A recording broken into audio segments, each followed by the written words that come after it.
Amen. Bwana Yesu asifiwe.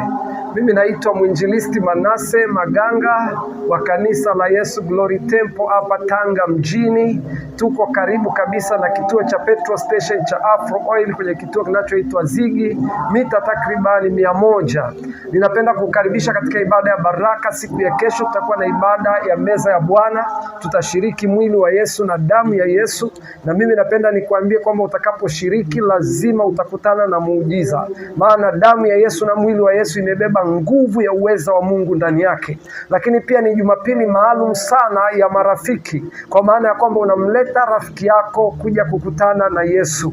Meza ya Bwana ni Yesu mwenyewe, kwa hiyo unamleta kuja kukutana na Yesu. Biblia inasema Filipo alipokutana na Yesu, kitu cha kwanza alimkumbuka rafiki yake anaitwa Nathanael, akamwambia njoo umuone Yesu. Kesho ni siku ya kumleta rafiki yako aje kumuona Yesu. Na kukaribisha sana, tutafurahi mimi na timu yangu kukuona na kukupokea. Ibada ya kwanza ya Kiingereza inaanza saa 1:30 mpaka saa 3:40 mpaka saa 3:15, na ibada ya pili ya Kiswahili saa 4 mpaka saa 6:30. Karibu sana, tutafurahi kukuona, tutafurahi kuomba na wewe na kuongea na wewe. Barikiwa sana, njoo na rafiki yako. Amen.